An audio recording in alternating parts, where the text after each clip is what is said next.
Say it ain't so, Joe. Did you really honestly want to dump your party in the heat of the most important election in recent memory? Maybe Lieberman didn't pay attention to history because past party members gone wild didn't fare as well as the senator from Connecticut. In 1964, Republican presidential candidate Barry Goldwater got the endorsement of 2 Democratic congressmen. They were later stripped of their seniority after Lyndon Johnson won. In 1968, when Democratic Congressman John Rarick of Louisiana endorsed the American Independent Party presidential candidate George Wallace, the party stripped him of his seniority. Today, Joe Lieberman faced his own party in the wake of his strenuous, sometimes spiteful campaign against Democrat Barack Obama for president. Was stripping in order? Well, let's look back at Lieberman caught on tape. Colleagues like Barack Obama were voting to cut off funding for our American troops on the battlefield. Is he a Marxist, as Bill Kristol says might be the case in today's New York Times? Well, you know, I must say this is a good question. Who do you want to lead America at a time like that? Somebody who's untested or somebody who's been proven in crisis and always puts America first? Joe Lieberman in his own words. So with the eyes of the party upon them, Senate Democrats took a secret ballot on Joe Lieberman's political fate. Would they take his committee chairmanship from his cold, politically dead hands? Would they punish him at all? No. Not just no. 42-13 no. That was the tally by which the Democratic caucus approved a resolution condemning statements made by Lieberman during the campaign, but allowing him to keep the Homeland Security Committee gavel. Question for the Majority Leader, Harry Reid. What about all those voices, especially in the progressive wing, who demanded the proverbial pound of flesh on this one? I am very satisfied with what we did today. I feel good about what we did today. I don't apologize to anyone what we did today. We're moving forward, recognizing that there's a period of time that in Joe Lieberman's political career that I will never understand or approve. But I also recognize that he's been in public office for 4 decades. Senator Lieberman got his time in front of the microphone, too. All's well that ends without retribution?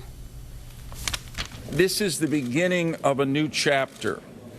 And I know that my colleagues in the Senate Democratic Caucus were moved not only by the kind words that Senator Reid said about my longtime record, but by the appeal from President-elect Obama himself that the nation now unite to confront our very serious problems. The resolution expresses strong disapproval and rejection of statements that I made about Senator Obama during the campaign. Obviously, in the heat of campaigns, that happens to all of us, but I regret that, and now it's time to move on.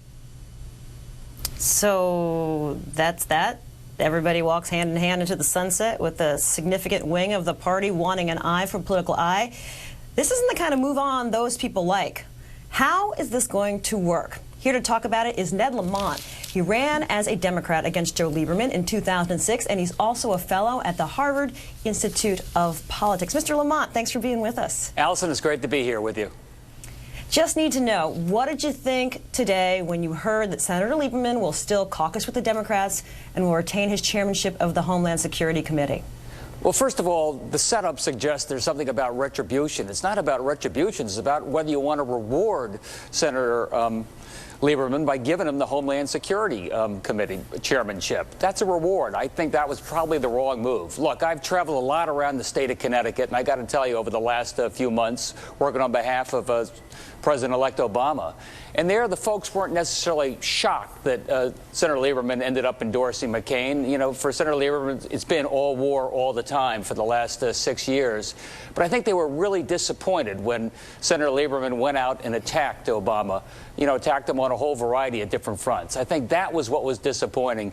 You know, attacked him on Homeland Security, attacked him on national security. So I was surprised that they make you know, Lieberman chairman of Homeland Security, where he doesn't see eye to eye with the President of the United States. Maybe leave him with the Environmental Committee, where he can do less mischief.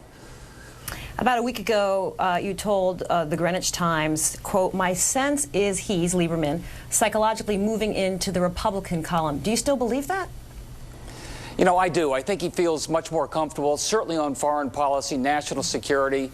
You know, when he endorsed, John McCain, he was endorsing a whole variety of issues when it came to a new Supreme Court, when it came to a Supreme Court that would compromise our civil liberties, threaten a woman's right to choose. So I thought he crossed a Rubicon. But, that's then and now's now. And I can understand where President-elect Obama is coming from. He doesn't need a recalcitrant Democratic senator who feels victimized, who can be a distraction. President-elect Obama's got bigger fish to fry right now, and I think he wanted to take that distraction off the table. But what kind of precedent do you think this sets? Well, I think at the end of the day, it's the voters of Connecticut that will hold, Joe Lieberman accountable. Fool me once, shame on you. And we're not going to be fooled again. I think there's a real sense in the state right now that they know where Senator Lieberman is, and I think the accounting will take place at the voting booth. Do you think Senator Lieberman shifted his alliance as the result of his loss to you? Some people have said we liberated him during my challenge to him back in 2006, but I wouldn't have challenged him if it was just about an issue. It was really about a whole worldview where I challenged Senator Lieberman. I thought he was moving closer and closer to sort of Republican orthodoxy. He wasn't willing to challenge the Republican status quo. I thought he was wrong on national security, and he's challenged the Democrats on those same issues. So, yeah, I think he seems to feel more and more comfortable in the Republican camp. A Senate Democratic aide told Chris Cillizza at the Washington Post, I'm going to read this here, quote, "The left has been foiled again. They can rant and rage, but they still do not put the fear into folks to actually change their votes." Your thoughts on that? Look, I don't think ranting and raving does any good. Like I said, Senator Lieberman sometimes loves to play the role of the victim. I think...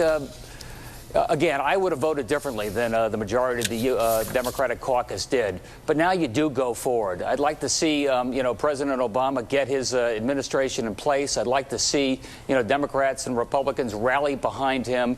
And if Joe Lieberman was going to be a distraction from that, I can understand how the Obama administration is trying to go forward.